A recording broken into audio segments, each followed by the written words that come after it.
Этим летом нам с семьей довелось побывать в Познани. Как один из крупнейших и самых развитых городов Польши, он не страдает от нехватки внимания. Десятки, если не сотни качественных и познавательных видео о Познани выходят ежегодно.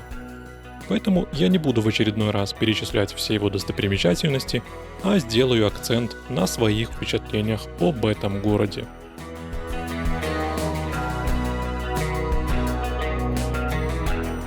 С женой и детьми мы приехали сюда в самый разгар лета. Познань оказался удобным перевалочным пунктом по пути в Португалию. Отсюда был прямой рейс. И пренебречь возможностью ознакомиться со столь заметным на карте Польши городом мы не могли. И выделили на знакомство с ним 2 полных дня. В первый день мы запланировали поход в Полмярню, а на второй день поставили прогулку по историческому центру. И вот что из этого получилось. В Познань мы прибыли на поезде, поэтому первые наши впечатления сформировались по внешнему виду вокзала и окружающих его кварталов.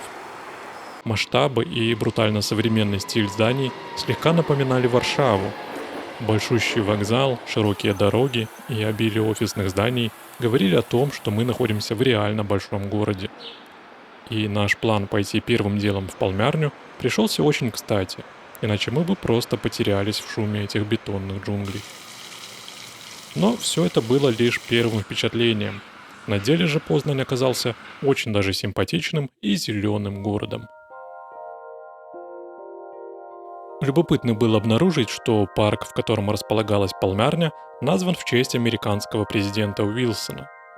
Один из парков Гданьска, где мы частенько бываем, также носит имя президента США, Рональда Рейгана. Напишите, если знаете еще подобные парки в Польше. Или это все. С недавних пор Полмярни стали нашим любимым способом времяпрепровождения в новых городах. Раньше это были зоопарки, но потом обнаружилось, что животных можно встретить и в Полмярне, а сама территория, на которой они размещены, то есть огромные теплицы с экзотическими зарослями, выглядит намного более оригинально, чем зоопарк. Плюс ко всему, в Полмярнях обычно не так многолюдно, как в зоопарках, дешевле и уютней. Вот и Познанская Полмярня встретила нас тихими и просторными коридорами, альпийскими горками, водоемами и редкими звуками тропических попугаев. Конечно, у нас были некоторые ожидания от этой Полмярни, все-таки одна из старейших и крупнейших в Польше. И ожидания наши полностью оправдались. А гвоздем программы стали пруды с ручными рыбами. Звучать это может немного дико, но трогать руками этих переливающихся чешуйчатых созданий действительно было можно. На входе продается даже специальный корм для рыб, чтобы, так сказать, простимулировать ваше с ними взаимодействие. Ой, я дотронулась рыбу. Жалко, я не была. Какая она жидкая. А можно, пожалуйста, все? Но это еще не все. В одном из крыльев Полмярни обустроены аквариумы, где можно полюбоваться невероятной красоты подводными мирами.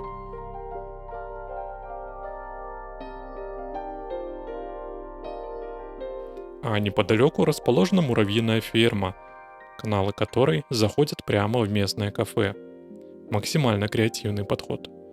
Еда в кафе, кстати, была не менее вкусная и красиво оформленная, чем его интерьеры. Полмярню оцениваем на 10 из 10 и идем дальше. В тот день, кстати, все равно не обошлось без зоопарка. После Полмярни у нас оставалось еще прилично времени, и мы нашли на Google Maps неподалеку от нашего места расположения объект под названием Старое Зоо. Позже таксист скажет, что это ерунда и новый зоо намного лучше, но мы-то знаем, что нам нужно.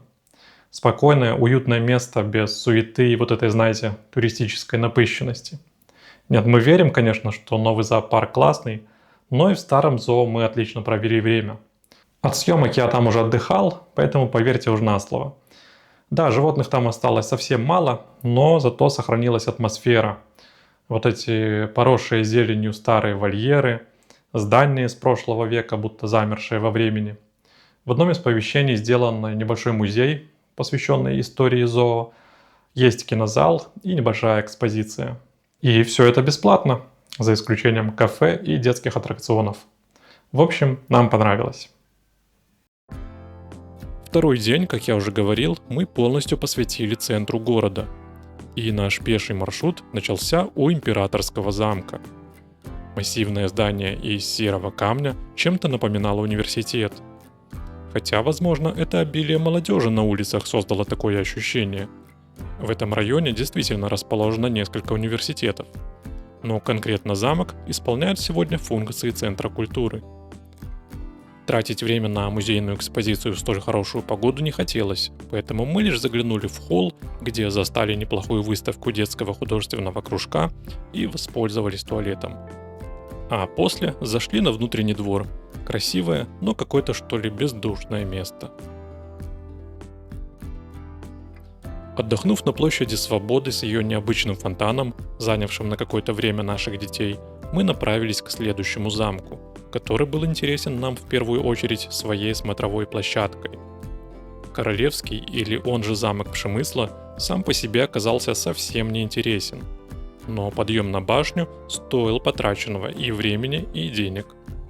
Познань был виден почти как на ладони, а информационные таблички и историческая карта помогли разобраться, что из себя представляет столица Велкопольского воеводства.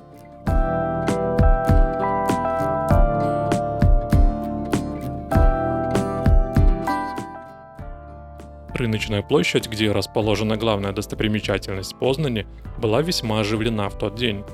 Сувенирные лавки работали на всю мощь, а толпа туристов, к которой вскоре примкнули и мы, ждала появления на ратуше символа города – пару козликов, которые выходят на дуэль каждый день в определенное время.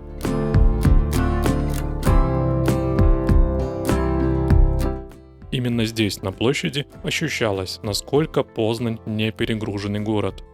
В Варшаве или Гданьске туристические потоки намного сильнее. А здесь же даже самые популярные улицы были заполнены людьми весьма умеренно. Компактный старый город со множеством ресторанов и небольших музейчиков показался отличным местом для отдыха, но вот задерживаться здесь в качестве гостя на продолжительное время будто нет особого смысла. Хотя, повторюсь, город удобный, зеленый, с красивой архитектурой, развитым транспортом и по-своему интересными местами. 2 дня нашей семье вполне хватило на ознакомление и понимание, что в Познань можно смело заезжать, если вам по пути, или же просто на выходные.